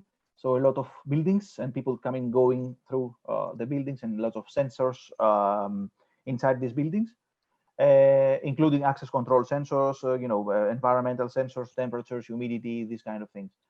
We have also the Athens International Airport, which is, as you can understand, that's an airport environment, and includes also a huge amount of sensors and of IoT devices that we can think of, including smoke detectors, presence detectors, safety doors, this kind of the store that are critical not only for the safe operation of the airport, but also for the comfort of the passengers and the users of the airport. And we also have Trenitalia, a train environment, including its surroundings like a metro station or some platform, etc. Here we're talking about safety sensors, about comfort sensors for the passengers, but also some security and energy monitoring, like sensors that monitor the situation of the train. So it gets a bit more tricky here, that actual large equipment and infrastructures are being monitored here for purpose of security and also energy monitoring, surveillance, maintenance, these kind of things. So sorry for the huge text here. I was not expecting you to read this, but I would just like to go through the CHARIOT offering so that I can focus on the blockchain solution here. So CHARIOT has four pillars mainly of offerings. The first one is the IoT devices lifecycle management, where there is the main position of the blockchain technologies that we have implemented. Here we're talking about blockchain-based PKI, public infrastructure for sensors and gateway authentication, encryption, blockchain-aided encryption between all IoT networks endpoints, including sensor, fog nodes, local nodes, gateways, etc. Mobile applications for sensor provisioning, including utilizing 4i principles, things, modern security solutions, and also blockchain state management for sensors. Another pillar of CHARIOT that is also related to blockchain is the IoT firmware development and deployment. So in CHARIOT, what we have is during the writing of the code of an IoT device. So imagine you are a developer, you are producing an executable file at the end of the compilation of the linking. During this stage, a lot of metadata regarding security vulnerabilities that the code may include are included into the binary code, together with the hashing that affirms the origin and the trust of the IoT firmware that we have just developed. So we have built another mechanism also that performs an update of the IoT device's firmware. And with IoT devices, we include sensors or even a whole gateway or control system that they have available in these environments. So during the update of the firmware device, this metadata, let's say, originating from the source code compilation, are scanned, and this is a stage that the update of the firmware might be rejected due to vulnerabilities that were detected at the source code level and not handled before. At the same time, we are also executing a binary security vulnerability check at the binary itself, including and we are performing several checks at the executable file, including code injection, illegal jumps inside the software that may indicate an attack from malicious actors, in trying to modify and alter the execution flow of the actual executable file. So all this information, including the hashing and the metadata, are passed and secured in a blockchain network. So during the firmware update, we are referring to this blockchain stuff, and we verify the origin and the validity of the data. At the same time, we have a layer of IoT data analytics that are being performed onto the data side. I will not focus that much into detail here, but imagine that we are detecting anomalous behavior of sensor data streams, and we raise alerts to the customers, to the end users. And we support this with a platform for monitoring the devices, for including sensors, for removing sensors, for alerts, etc. That's more like a user interface for the operators and security personnel. So coming closer to the blockchain focus of my presentation, we have tried to focus on several aspects using blockchain, like productivity improvement, reduced downtime of management and assets, reaction to alerts, prompt reaction to alerts, that is a severe, very serious end user requirement, increased trust on the data and the IoT devices as well at the same time, and end-to-end affirmed network components, security and safety. So in this, we have provided a combined authentication solution with blockchain and combining PKI, public infrastructure technologies, in the network devices, sensors and networks, and all the components of it.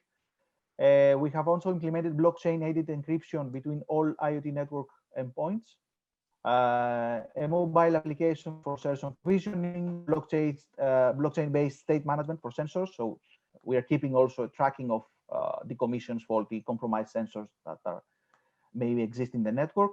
And for this, unfortunately, that's a big point for discussion, is that we had to develop our own sensors, because if you take an off-the-shelf sensor, most probably it will not have the processing capability to run blockchain or encryption on the edge.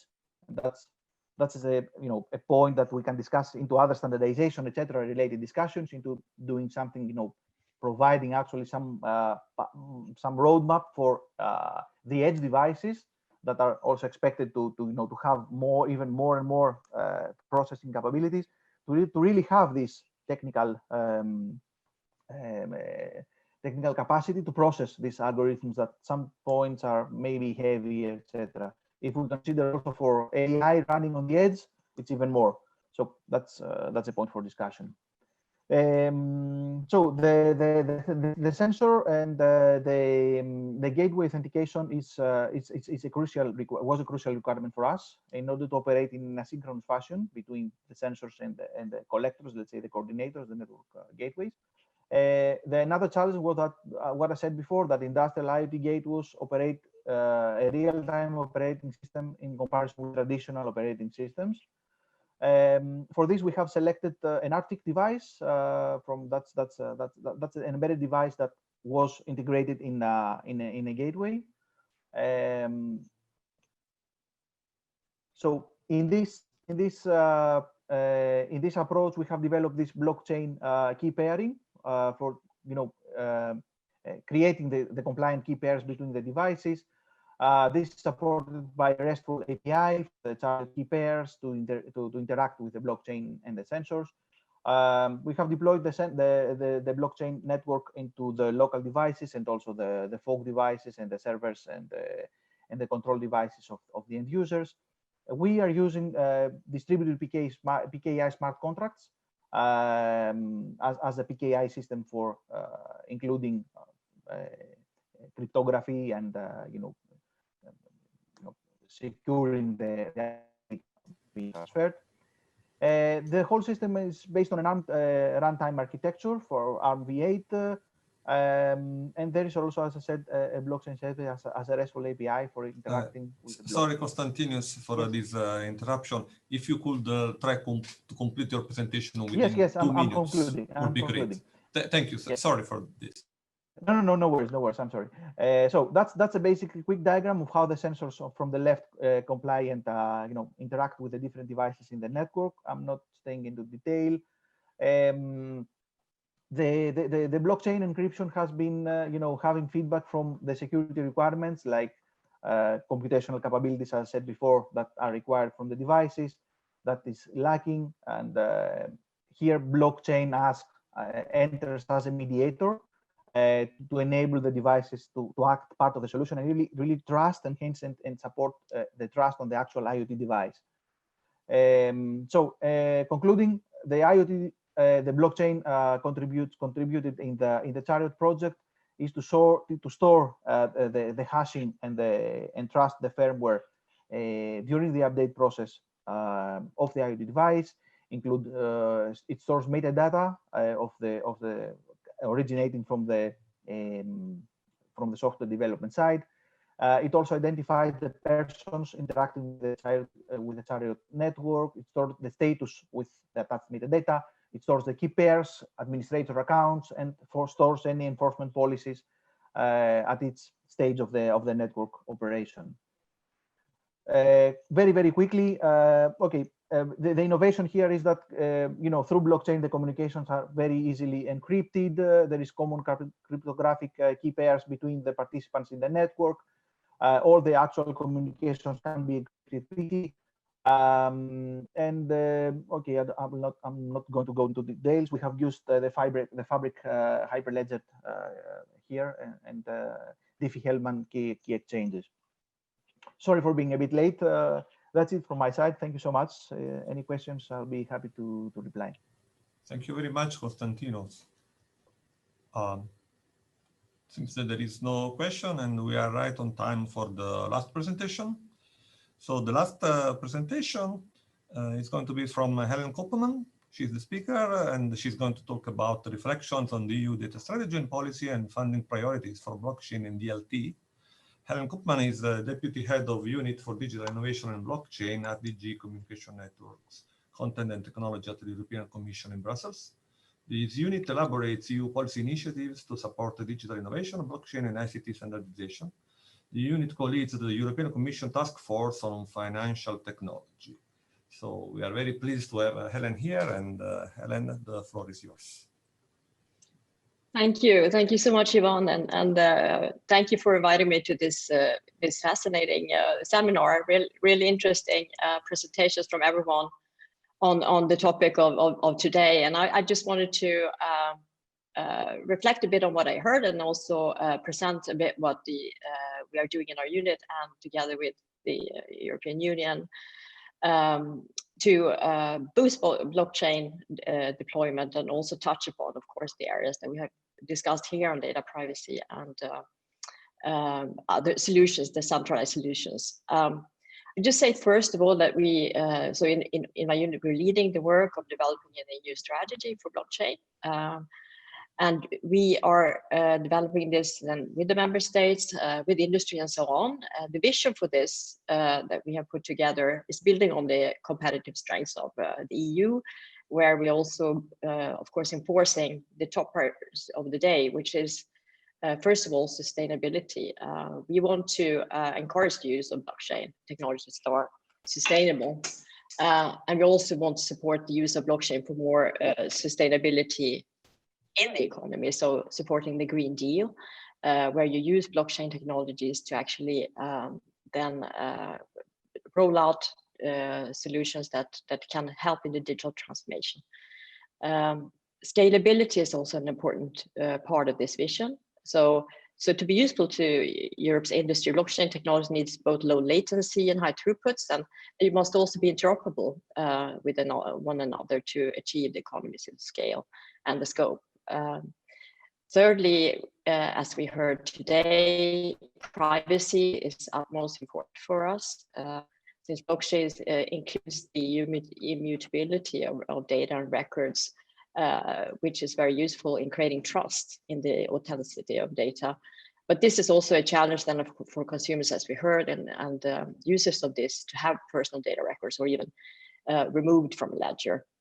So we do encourage technical solutions that are reconcilable with both the immutability concept and is compatible with the GDPR principles. But we have heard in the presentations today from the very good research project that you're presenting, that we're advancing in this area, and that there are solutions coming out that will be able to tackle this.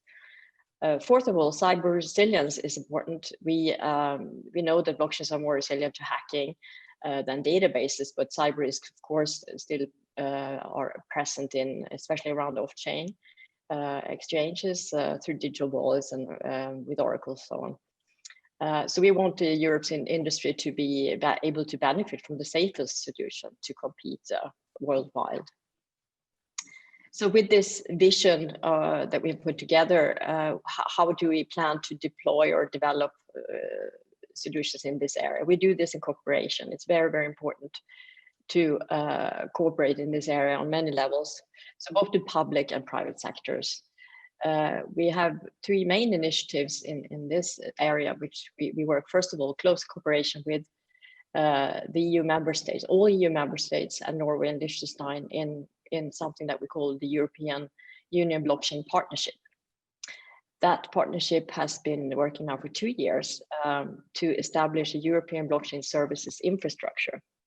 This is the real deployment of cross-border use cases in public services that will support things like self-sovereign identity, exchange of diplomas, diploma credential using digital identity, regular reporting in the area of customs and VAT, and notarization of documents proving their authenticity, which is useful for all kinds of use cases.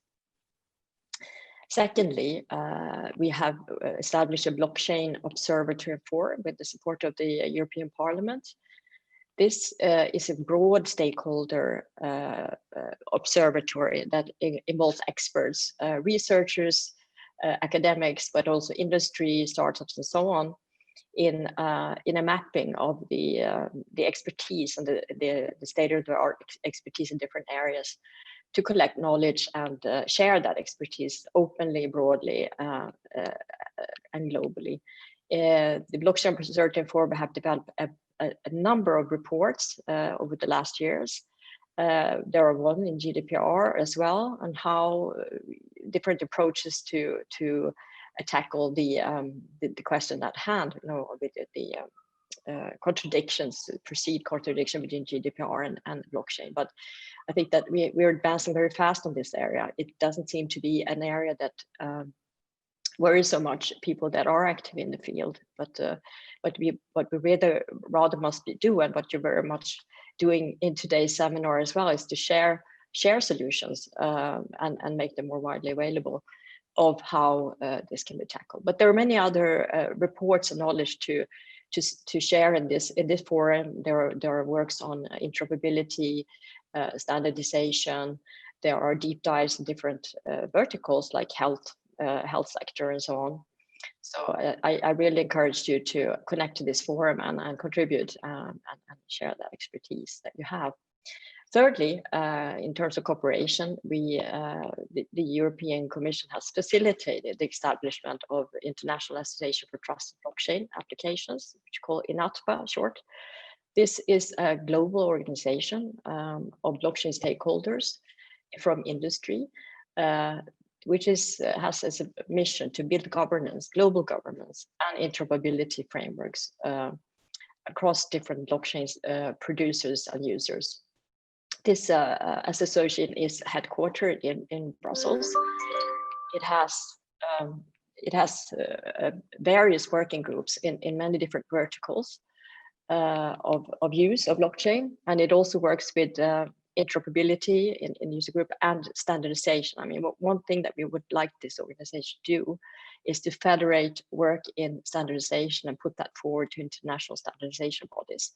And we actually had a workshop yesterday that kicked off a series of roundtables together with the INATBA, where we have identified 60 research and innovation projects under Horizon 2020 that works in the blockchain, 60. And together with them, we will try to find out what kind of research results could be put forward to different standardization bodies. And it's very possible some of your projects were also present in that first first round of workshops that took place yesterday, but there will be a series of them. And then I would like to just mention a few, if I have a couple of minutes more, Ivan, it would be okay. Absolutely, go ahead. Yeah. Okay, great, thanks. These policy initiatives that we have are underway now to tackle these different challenges that we see still in the area of blockchain. I mentioned the European Blockchain Partnership and the European Blockchain Services Infrastructure, which is an important initiative from us. We really want this to be a trailblazer for both public services, but in a prolongation, together with private sector, also develop use of blockchain. And what we would like to do now next, in the next, let's say, budgetary framework in the next 7 years of programming from the EU, we would like to launch a quite substantial innovation procurement for the blockchain services infrastructure and to attract European consortia in combinations, startups, SMEs, and with larger companies to bid for solutions that would roll out those services. And this will be coming as soon as we have the agreement between member states on the new budget, but it should start next year. And one of the initiatives in here, which ties into a little bit of discussion we had on regulatory framework, is establishment of a regulatory sandbox. So in here, we would like to bring in smaller players, in particular SMEs and startups that have solutions that are interesting to deploy and applications, and bring them in contact with regulators in their area, so that they can discuss in real life the application and see if it's compatible with the what potential tensions could be with the regulatory framework at stake, so that we can help these applications and the startups to roll them out in a compliant way. And this could, of course, also feed into thoughts of perhaps adjusting the regulatory framework. We really need to increase the access to funding substantially.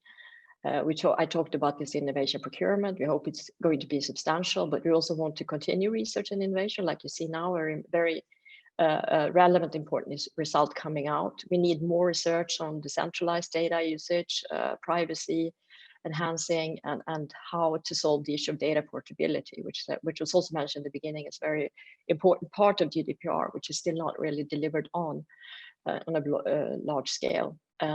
We have established a fund together with the EIB and the EIF, the European Investment Bank.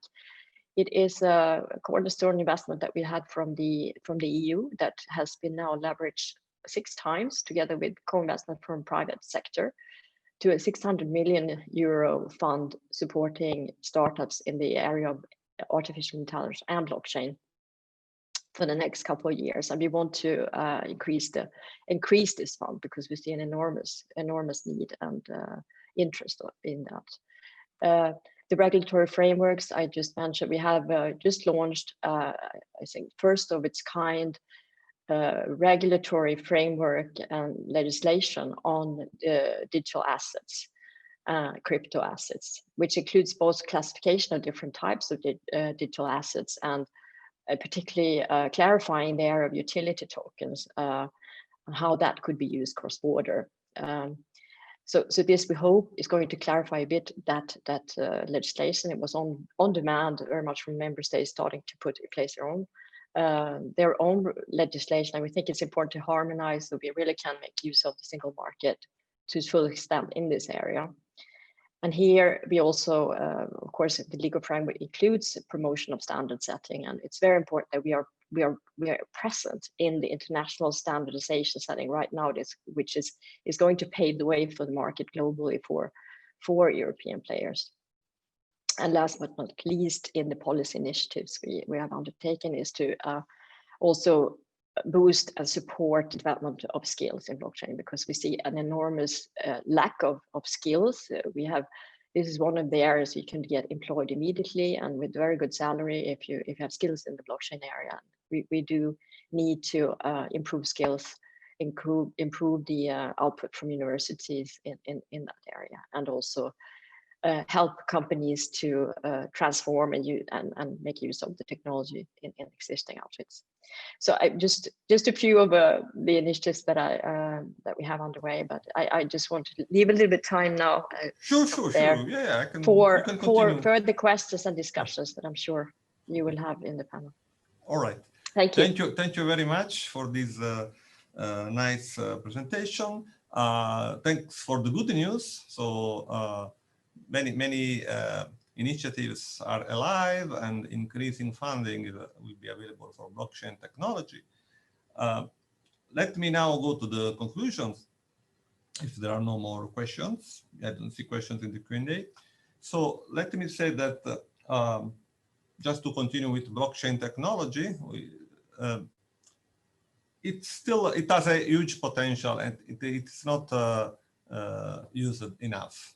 This potential, and indeed Helen was saying, I mean, you can give a lot of money to startups, to companies, but if they don't have the expertise to use it properly, you will have only basically a mess in the use of private data and that go on chain on the blockchain, violating maybe the GDPR and so on. Going back to the pandemic, to the COVID-19, I can see, for instance, that these contact tracing solutions are not using blockchain technology that could, for instance, be useful to make the process transparent. And you know, when the process is transparent, people use it more easily. And if more people use these applications, they can be more effective. And instead, on the other hand, blockchain technology is a powerful tool, can be used against, even to attack these systems. This is one of the, for instance, recent results we had in my group. You can have smart contracts that can basically build a market, an anonymous market about these rights to upload your data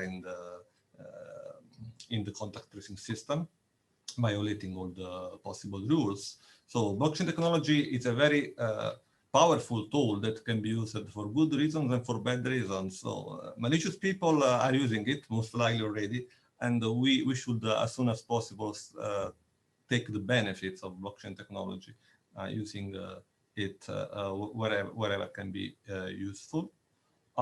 Let me now go to share some slides just to conclude this workshop. You can see here that this workshop was organized by the PRIViLEDGE project, and in the first two links in this slide, you can refer to the webpage of the project and the Twitter page, and all the material, the recordings of this workshop will appear. You will have all the information in those resources. Finally, all the participants will also get by email a reference to a form where very quickly they can give a feedback about this workshop.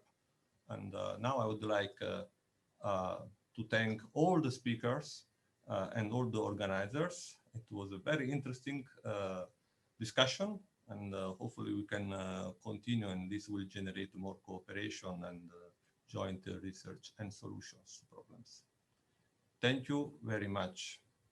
Bye-bye.